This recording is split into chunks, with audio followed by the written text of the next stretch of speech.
Selanjutnya, suka tidak suka peningkatan jumlah kunjungan wisatawan domestik maupun mancanegara menghidupkan perekonomian lokal di Bali. Namun, di balik manfaat ekonomi, kunjungan wisatawan yang tinggi justru memicu permasalahan yang cukup kompleks. Ya, ini mulai dari ancaman tindakan kriminal, peningkatan jumlah sampah, hingga kesenjangan sosial. Hal ini sudah terjadi di kawasan di Bali Selatan, mulai dari Kuta, Sanur, Canggu, hingga Nusa Dua.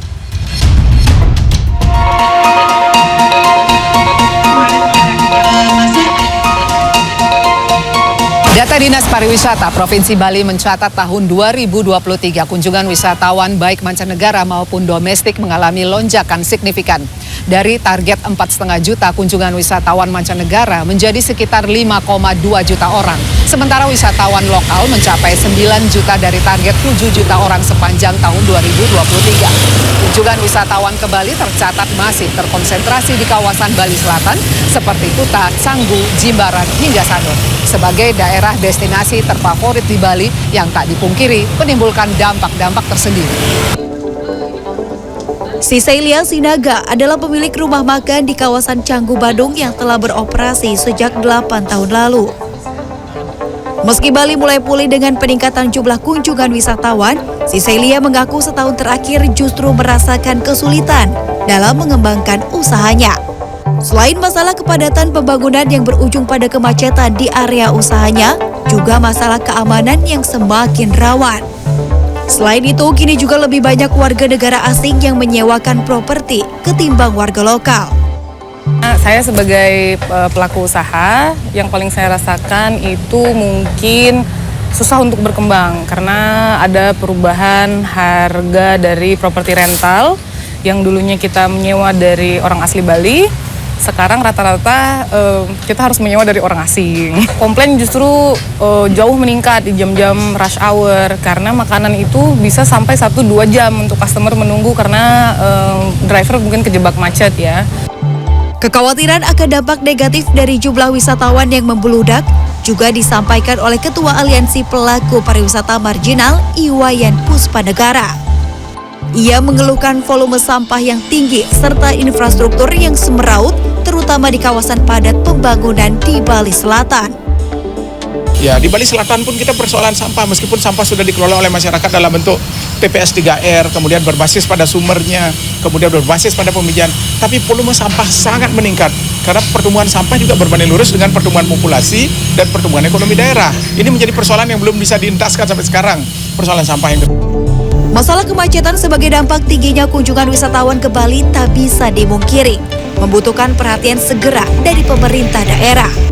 Wacana pembangunan kantong-kantong parkir di sejumlah titik untuk mengatasi penumpukan kendaraan pun mencuat.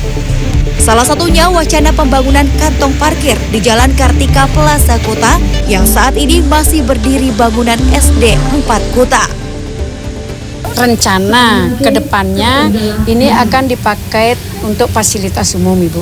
Kalau yang tidak salah dengar seperti ini, Kang, karena kita melihat di Kuta ini terlalu crowded. Jadi tempat ini kiranya layak bagi kita di Kuta untuk memfasilitasi tempat ini sebagai fasilitas umum, apakah itu berupa parkir atau apa. Untuk kedepannya itu kan tergantung nanti yang di atas. Wacana pembangunan lahan parkir dan pemindahan sekolah pun mendapat tanggapan orang tua siswa. Dari saya sendiri sebagai orang tua sih setuju aja, cuman yang penting tempatnya masih di area sini. Ya, pendapat saya sih lebih bagus pindah ke belakang, itu biar nggak dekat sama jalan. Kalau pas anak-anak mau keluar masuk itu biar ada ini, biar nggak terlalu tembus ke jalan gitu. Belakangan, isu overtourism di Pulau Dewata mencuat menyusul Bali sebagai destinasi wisata favorit dengan tingginya kunjungan wisata sepanjang tahun 2023 berdasarkan data Dinas Pariwisata Bali yang mencapai 14 juta orang. Media asing bahkan sempat menilai suasana di Pulau Dewata tidak sesantai dan sebebas dulu. Profesor Iputu Anom, yang juga guru besar pariwisata Universitas Udayana Bali, menyatakan kawasan Bali Selatan sedang tidak baik-baik saja. Dia berharap pemerintah tegas menghentikan izin pembangunan di Bali Selatan dan melakukan pemerataan pembangunan di seluruh wilayah Bali. untuk di Bali Selatan stop dulu izin bangunan akomodasi karena persaingan sangat ketat. Akan ada perang tarif nanti kalau dalam kondisi low season. Kalau perang tarif itu karena kita tidak bisa menentukan harus tarif kamar ini bintang ini sekian, tidak bisa kita tentukan itu. Pemerintah Kabupaten Badung saat ini tengah mengupayakan infrastruktur di Bali Selatan untuk mengakomodasi penduduk dan wisatawan yang padat di Bali Selatan.